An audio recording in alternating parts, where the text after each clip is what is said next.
بسم اللہ الرحمن الرحیم۔ السلام علیکم، آپ دیکھ رہے ہیں الف نیوز اور میں ہوں آپ کے ساتھ ماجد علی۔ شامل کرتے ہیں آج کی ہیڈ لائنز۔ ایرانی ڈرون ٹیکنالوجی مشرق وسطی کے لیے بڑھتا ہوا خطرہ ہے، سعودی عرب نے بڑا بیان جاری کر دیا۔ شمالی کوریا کا میزائل تجربہ، جاپان کا احتجاج، اشتعال انگیزی، عالمی امن کو خطرہ ہے۔ جنوبی کوریا، روس نے یوکرین میں جوہری ہتھیار استعمال کیے تو نتائج سنگین ہوں گے، امریکی انتباہ۔ یوکرین سے علیحدہ ہونے والی ریاستوں کی روس میں شمولیت کے لیے ووٹنگ۔ پاک فوج کا ہیلی کاپٹر ہرنائی میں گر کر تباہ ہو گیا۔ الحاق کرنے والے یوکرینی علاقوں کو مکمل تحفظ دیں گے روسی وزیر خارجہ۔ امریکہ کا ایران میں حکومت مخالف مظاہرین کو انٹرنیٹ تک رسائی دینے کا منصوبہ۔ وفاقی وزیر خزانہ مفتاح اسماعیل نے استعفیٰ دے دیا۔ پاکستان اور دنیا بھر کی خبروں سے باخبر رہنے کے لیے الف نیوز کو سبسکرائب کر لیں اور بیل آئیکن کو کلک کرنا نہ بھولیے گا۔ ناظرین، اپنی آراء کا اظہار کومنٹ سیکشن میں لازمی کیجیے گا۔ ہیڈ لائنز آپ نے جانی، اب بڑھتے ہیں خبروں کی تفصیلات کی طرف۔ سعودی وزیر خارجہ شہزادہ فیصل بن فرحان کا کہنا ہے کہ ایرانی ڈرون ٹیکنالوجی مشرق وسطی کے لیے بڑھتا ہوا خطرہ ہے۔ خطرے سے نپٹنے کے لیے خطے کے ملکوں کے درمیان تعاون ضروری ہے۔ اقوام متحدہ کی جنرل اسمبلی اجلاس کے موقع پر دیے گئے بیان میں انہوں نے کہا ہے کہ مسئلے کو دو طریقوں سے حل کیا جانا چاہیے۔ ایک حل مختصر مدت کے نقطہ نظر پر مبنی ہے۔ اس طریقہ میں خطرات کا مقابلہ کرنے کی صلاحیت پیدا کرنا ہوگی۔ دوسرے طویل مدتی حل کے تناظر میں دیکھا جائے تو خطرات کو سمجھنا اور پھر ایکشن پلان کے لیے فریم ورک بنانا ہوگا۔ اس فریم ورک کو بنانے میں سب کو مل کر کام کرنے کی ضرورت ہے۔ یہی فریم ورک ہمیں مستقبل میں ٹیکنالوجیز بنانے میں مدد دے گی۔ اس طرح نئی ٹیکنالوجی کے ذریعے سے ہم خود کو اور اپنے شراکت داروں کو ان ڈرون حملوں سے بچا سکیں گے۔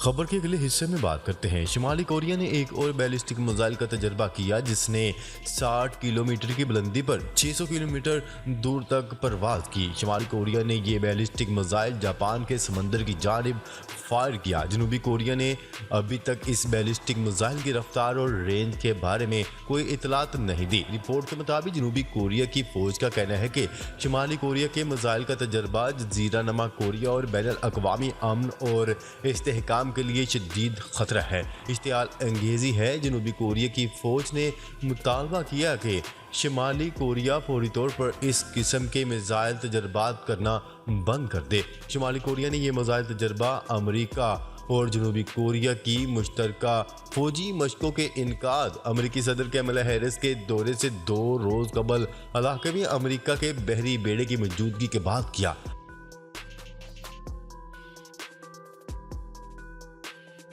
خبر کے اگلے حصے میں بات کرتے ہیں۔ امریکہ نے کہا ہے کہ اگر روس نے یوکرین میں جوہری ہتھیار استعمال کیے تو نتائج تباہ کن ہوں گے۔ امریکہ کی قومی سلامتی امور کے مشیر جیک سلوان نے بیان میں کہا ہے کہ روس کی جانب سے یوکرین میں بڑے پیمانے پر تباہی پھیلانے والے ہتھیاروں کا استعمال کیا گیا تو امریکہ اس اقدام کا فیصلہ کن جواب دے گا۔ انہوں نے مزید کہا ہے کہ یوکرین میں روسی فوج نے جوہری ہتھیاروں کا استعمال کیا تو سنگین نتائج ہوں گے۔ روس کو لائن عبور کرنے سے پہلے سوچنا ہوگا۔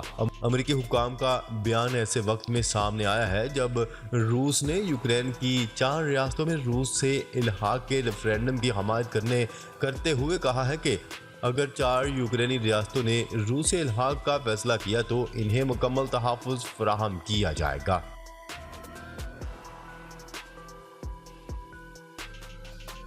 خبر کے اگلے حصے میں بات کرتے ہیں۔ یوکرین سے علیحدہ ہونے والی ریاستوں کی روس میں شمولیت کے لیے ووٹنگ۔ یوکرین سے آزادی حاصل کر کے روس میں شمولیت کے ریفرینڈم کے لیے گزشتہ جمعے سے شروع ہونے والی ووٹنگ مکمل 27 ستمبر تک جاری رہے گی۔ ریفرینڈم کے لیے ووٹنگ ڈونیٹسک اور لوہانسک عوامی جمہوریہ کے ساتھ ساتھ زیپوریزیا اور خیرسون کے علاقوں میں جاری ہے۔ ووٹنگ کے ابتدائی روز دونوں جمہوریہ نے یوکرین کی جانب سے گولہ باری کرنے کی شکایت کرتے ہوئے بتایا کہ شام ڈونیٹسک کے مغرب میں یوکرینی فوج کی جانب سے کی جانے والی گولہ باری کے نتیجے میں ایک شخص مارا گیا اور لوہانسک عوامی میں لوگوں کو ایک بم شیلٹر میں ووٹ دینا پڑا، جبکہ یوکرین کے حملوں کے امکان کی وجہ سے متعدد پولنگ اسٹیشن بالخصوص ایلچوسک اور سیورودونسک وقت سے قبل بند کر دیے گئے، جبکہ ووٹنگ کے عمل کی نگرانی بین الاقوامی مبصرین خاص طور پر امریکہ اور یورپ سے آنے والے مبصرین نے کی۔ خبر کے اگلے حصے میں بات کرتے ہیں پاک فوج کا ہیلی کاپٹر ہرنائی میں گر کر تباہ ہو گیا۔ پاک فوج کا ہیلی کاپٹر کل رات بلوچستان میں فلائنگ مشن کے دوران گر کر تباہ ہوا۔ میڈیا رپورٹس کے مطابق ISPR کی جانب سے جاری بیان میں بتایا گیا ہے کہ حادثے میں 2 پائلٹ سمیت ہیلی کاپٹر میں سوار 6 جوان شہید ہو گئے۔ پاک آرمی ایویشن کا ہیلی کاپٹر فلائنگ مشن پر تھا۔ ہیلی کاپٹر گزشتہ رات گئے ہرنائی کے قریب گر کر تباہ ہوا۔ خبر کے اگلے حصے میں بات کرتے ہیں الحاق کرنے والے یوکرینی علاقوں کو مکمل تحفظ دیں گے، روسی وزیر خارجہ نے بڑا بیان جاری کر دیا۔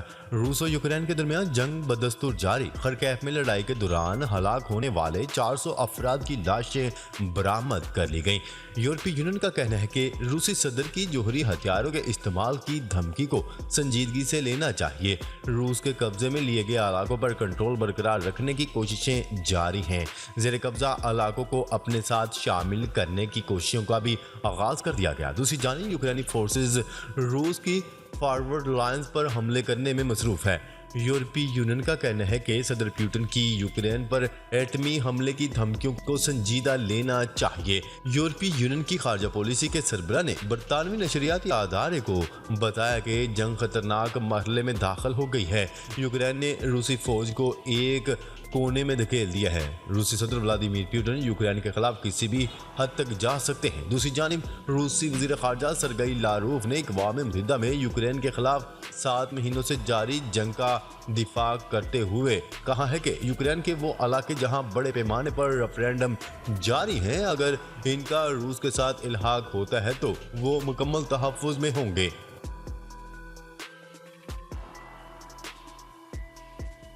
خبر کے اگلے حصے میں بات کرتے ہیں امریکہ نے ایران میں حکومت مخالف مظاہروں کو انٹرنیٹ تک رسائی دینے کا منصوبہ بنا لیا۔ غیر ملکی میڈیا کی رپورٹ کے مطابق امریکی وزیر خارجہ کے اشارے کے بعد ایرانیوں کو سیٹلائٹ سے براہ راست انٹرنیٹ سہولیات مہیا کی جائیں گی۔ اسپیس ایکس کے CEO ایلن مسک نے اسٹار لنک انٹرنیٹ کو فعال کرنے کا گرین سگنل دے دیا۔ خیال ہے کہ ایران میں پولیس کی حراست میں 22 سالہ خاتون کی موت کے بعد شروع ہونے والے پرتشدد مظاہروں اور فورسز کے کریک ڈاؤن میں متعدد افراد ہلاک ہو چکے ہیں۔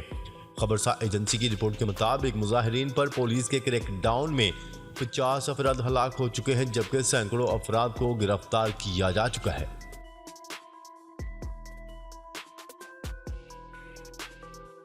خبر کے اگلے اور آخری حصے میں بات کرتے ہیں وفاقی وزیر خزانہ مفتاح اسماعیل نے استعفیٰ دے دیا۔ وزیر خزانہ مفتاح اسماعیل نے اپنا استعفیٰ نواز شریف کو پیش کر دیا۔ تفصیلات کے مطابق وفاقی وزیر خزانہ مفتاح اسماعیل نے اپنے عہدے سے استعفیٰ دیتے ہوئے نواز شریف سے کہا کہ وزارت آپ نے دی تھی اور یہ آپ کی امانت تھی۔ مفتاح اسماعیل نے مسلم لیگ نون کے اجلاس میں نواز شریف کو استعفیٰ پیش کیا۔ واضح ہے کہ سابق وزیر خزانہ اسحاق ڈار وزیر اعظم شہباز شریف کے ساتھ ہی پاکستان روانہ ہوں گے۔ لندن میں وزیر اعظم شہباز شریف اور نون لیگ کے قائد نواز شریف کی سلمان شہباز کی رہائش گاہ پر ملاقات ہوئی، جس میں ملک کی سیاسی صورتحال پر مشاورت کی گئی۔ 2 دن کی طویل مشاورت کے بعد فیصلہ ہوا کہ اسحاق ڈار وزیر اعظم شہباز شریف کے ساتھ ہی پاکستان روانہ ہوں گے۔ اسحاق ڈار منگل کو بطور وزیر خزانہ کا حلف اٹھائیں گے۔ ملاقات میں نواز شریف نے مشورہ دیا کہ پاکستان جانا ہی ہے۔ شہباز شریف کے ساتھ بدھ کو اسحاق ڈار کا پاکستان روانگی کا ٹکٹ کنفرم تھا، تاہم اب نواز شریف کی ہدایت اور مشورے پر اسحاق ڈار نے ساتھ جانے کا فیصلہ کیا ہے۔ ناظرین، اب تک کے لیے اتنا ہی۔ مزید خبریں لے کر بہت جلد آپ کی خدمت میں حاضر ہوں گے۔ تب تک کے لیے اپنا خیال رکھیے گا۔ اللہ نگہبان۔